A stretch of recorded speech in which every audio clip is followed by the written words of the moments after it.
जय हिंद दोस्तों, मैं हूं अनूप और आप सब लोग देख रहे हैं ग्लोबल कॉन्फ्लिक्ट। तो दोस्तों एमएमआरसीए टेंडर को लेके जहां पे फ्रांस के तरफ से भारत को 100 एयरक्राफ्ट के बदले राफेल के फुल टेक्नोलॉजी ट्रांसफर का ऑफर किया गया, तो वहीं पे अमेरिका भी इस टेंडर को जीतने के लिए अपने तीन एयरक्राफ्टों का ऑफर भारत को कर चुका है। पर दोस्तों इस बीच में रशिया के एक उच्च अधिकारी का दिया गया बयान इन दोनों देशों के ही परेशानी को बढ़ा सकता है। हाल ही में रशिया के एक उच्च अधिकारी की तरफ से बयान देते हुए कहा गया है कि इंडिया रशिया के MiG-35 एयरक्राफ्टों को लेकर काफी ज्यादा इंटरेस्टेड है। तो आज के इस वीडियो के पहले हिस्से में मैं आप लोगों को बताऊंगा कि क्यों इंडिया MiG-35 को लेके इतना ज्यादा इंटरेस्टेड है और इससे अमेरिका और फ्रांस को क्या मुश्किलें आ सकता है। जबकि वीडियो के दूसरे हिस्से में इंडिया और रशिया के S-400 डील को लेके एक नया डेवलपमेंट के बारे में बताऊंगा, जिसके बाद एटलीस्ट अब दुनिया को यह साफ हो जाएगा कि अमेरिका के दबाव में इंडिया S-400 डील से पीछे नहीं हटेगा। तो डिटेल में जानने के लिए वीडियो के आखिर तक बने रहिए और चैनल को सब्सक्राइब और वीडियो को लाइक जरूर कीजिए। दोस्तों एक उच्च रशियन अधिकारियों की तरफ से हाल ही में बयान देते हुए कहा गया है कि इंडिया के तरफ से अपग्रेडेड MiG-29 के साथ साथ MiG-35 एयरक्राफ्टों को लेके भी इंटरेस्ट दिखाया जा रहा है। दोस्तों ये बयान रशिया के उच्च अधिकारी के तरफ से तब आया जब उन्हें इंडिया और रशिया के बीच में जो 21 MiG-29 अपग्रेडेड एयरक्राफ्टों को लेकर डील हुआ है उसके बारे में पूछा गया। इंटरफैक्स नामक एक मैगजीन को इंटरव्यू देते हुए रशिया के मिलिट्री इंडस्ट्रियल कमीशन के फर्स्ट डेप्यूटी चेयरमैन आंद्री येलचननोव के तरफ से बयान देते हुए कहा गया है कि रशियन फॉरेन पार्टनर्सों के तरफ से MiG-29 एयरक्राफ्टों को अपग्रेड करने के अलावा MiG-35 एयरक्राफ्टों को खरीदने के लिए भी इंटरेस्ट दिखाया जा रहा है। जबकि इंडिया को लेके उनका यह भी कहना है कि इंडिया भी दोनों एयरक्राफ्टों को लेके समान इंटरेस्ट दिखा रहा है। उन्होंने अपने बयान में यह भी कहा है कि 2019 में रशिया में आयोजित मार्क्स 2019 एग्जीबिशन में जब MiG-35 एयरक्राफ्ट के एक्सपोर्ट वर्जन को दुनिया के सामने लाया गया, तो उस समय इंडियन डेलीगेशन के सामने भी MiG-35 और सुखोई 57 फाइटर एयरक्राफ्टों को लाया गया था। उनके बयान के मुताबिक इंडियन डेलीगेशन के 2 test pilot, group captain BS Reddy और विंग कमांडर FL रॉय द्वारा उस विजिट के दरमियान MiG-35 फाइटर एयरक्राफ्ट के 2 शॉटीज को फ्लाई भी किया गया था। दोस्तों आपके जानकारी के लिए बता दूं कि रशिया के तरफ से MiG-35 एयरक्राफ्टों को टेक्नोलॉजी ट्रांसफर के तहत भारत में ही निर्माण करने का ऑफर कहा जा चुका है अगर इंडिया द्वारा MMRCA टेंडर के तहत इन एयरक्राफ्टों को चुना जाता है। तो फिलहाल रशिया द्वारा MiG-35 एयरक्राफ्टों के अपग्रेडेड वर्जन और ट्विन सीटेड वर्जनों का भी परीक्षण किया जा रहा है। जबकि पिछले साल इंडिया के डिफेंस एक्विजिशन काउंसिल की तरफ से 12 सुखोई 30 MKI और 21 MiG-29 फाइटर एयरक्राफ्टों को खरीदने के लिए अप्रूवल दिया गया था। और दोस्तों ये जो 12 सुखोई 30 MKI एयरक्राफ्ट है, इसका कीमत करीबन $1.44 बिलियन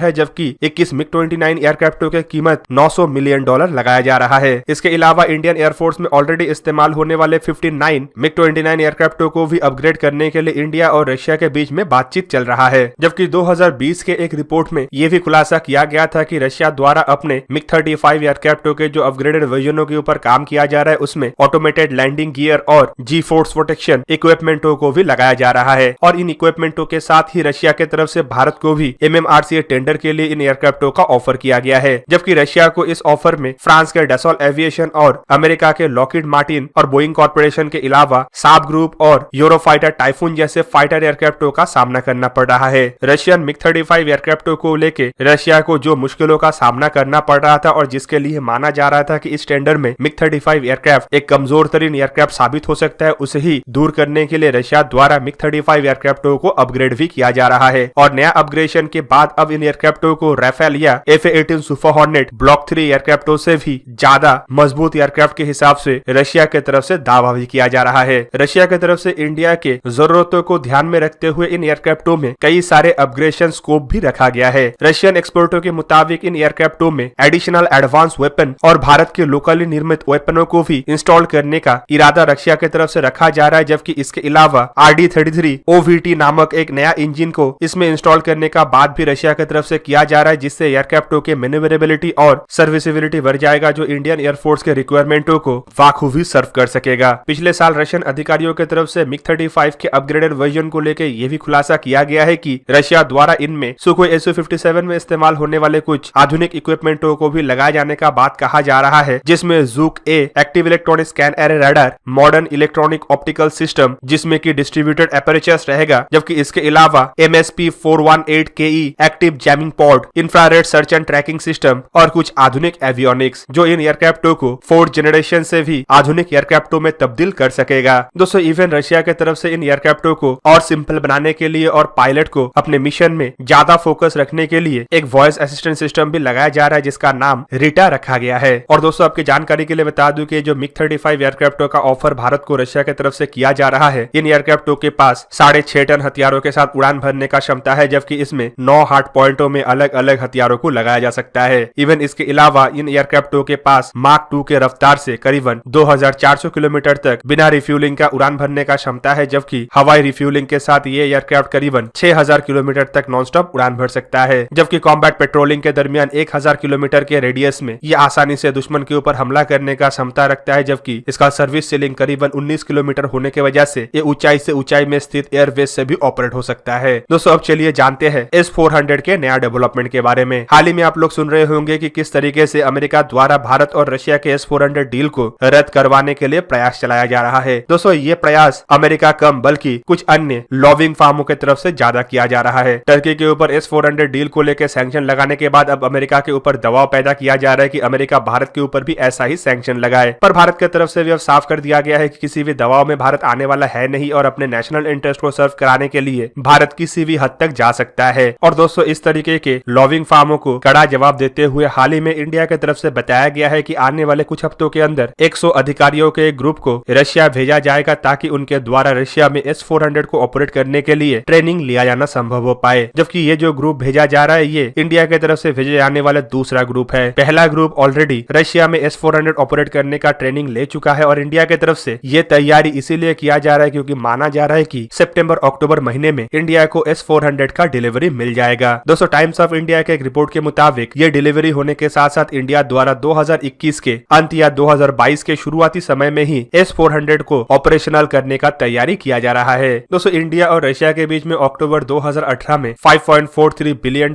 के लागत से 5 S-400 एयर डिफेंस सिस्टमों के ऊपर समझौता हुआ था और समझौते के तहत जहां पे इस साल के अंत तक डिलीवरी शुरू किया जाना है, वहीं पे माना जा रहा है कि 2023 तक इंडिया को पांचों के पांचों S-400 एयर डिफेंस सिस्टम का डिलीवरी हो जाएगा। दोस्तों 2018 में जब इंडिया और रशिया के बीच में S-400 के ऊपर समझौता हुआ था, तब भी अमेरिका की तरफ से इसे रोकने के लिए प्रयास किया गया था और जब इंडिया द्वारा S-400 डील के तहत पहली बार रशिया को पेमेंट किया जा रहा था, तब भी अमेरिका ने अपना भरपूर प्रयास चलाया था ताकि इस डील को रद्द किया जा सके। और अब डिलीवरी लेने के समय ये भी आशंका जताया जा रहा है कि जिस तरीके से टर्की के ऊपर S-400 को लेकर सैंक्शन लगाया गया था, लगभग उसी तरीके से जो बाइडेन के प्रशासन द्वारा भारत के ऊपर सैंक्शन लगाया जा सकता है। दोस्तों ये तो तभी कहना संभव होगा कि जो बाइडेन के गवर्नमेंट के द्वारा भारत को लेके क्या डिसीजन लिया जाता है, लेकिन इससे पहले पाकिस्तान जैसे देशों के अंदर उछल कूद काफी ज्यादा किया जा रहा है। दोस्तों आपके जानकारी के लिए बता दूं कि ट्रम्प गवर्नमेंट के तरफ से टर्की के ऊपर S-400 खरीदारी को लेके एक बड़ा सैंक्शन लगाया गया है और इसके तहत अब टर्की को काफी ज्यादा मुश्किलें आ रहा है। लेकिन भारत और टर्की की तुलना अगर किया जाएगा तो भारत के ऊपर अगर अमेरिका सैंक्शन लगाता है तो भारत को कम बल्कि अमेरिका को ज्यादा मुश्किलों का सामना करना पड़ सकता है। एग्जाम्पल के रूप में फ्यूचर के कुछ डिफेंस डीलों को ही देखें जिसमें अमेरिका भारत को हथियारों का पेशकश कर रहा है और ऐसे मौके में अगर भारत के ऊपर अमेरिका कोई भी तरीके का कोई भी प्रतिबंध लगाने के लिए बातचीत भी करता है तो इससे अमेरिका के हाथ से ये बिलियन डॉलर के डील निकल सकता है। दूसरी तरफ भारत को ऐसे हथियारों को खाली अमेरिका नहीं बल्कि यूरोप के देश और रशिया की तरफ से भी पेशकश किया जा रहा है, तो इससे भारत को किसी तरीके का कोई भी मुश्किलों का सामना नहीं करना पड़ेगा। वहीं पे दूसरी तरफ क्वाड जैसे ऑर्गेनाइजेशन में भी भारत एक महत्वपूर्ण हिस्सा है और बिना भारत के अमेरिका क्वाड को आगे नहीं बढ़ा सकता। इंडो पैसिफिक अलायंस में भी अमेरिका को भारत का ही मदद चाहिए, जबकि चाइना को काउंटर करने के लिए भी अमेरिका का सबसे प्रमुख पार्टनर भारत है। तीसरी तरफ अगर देखें तो अमेरिका द्वारा भारत को एक मेजर डिफेंस एलाई का खिताब दिया गया है और अमेरिका भारत को अपने पक्ष में रखने के लिए भरपूर प्रयास कर रहा है। ऐसे मौके में भारत के खिलाफ लिया गया कोई भी कदम अमेरिका के लिए भारी पड़ सकता है, जबकि भारत की तरफ से भी साफ कर दिया गया है कि अमेरिका चाहे कुछ भी कर ले, S-400 डील से भारत पीछे नहीं हटेगा। तो दोस्तों ये था आज का वीडियो। अगर आपको वीडियो अच्छा लगा तो इसे लाइक कीजिए और मेरे चैनल को सब्सक्राइब कीजिए और साथ में बना हुआ बेल आइकन को भी प्रेस कर दीजिए ताकि आप मेरा वीडियो देख पाए सबसे पहले। जय हिंद।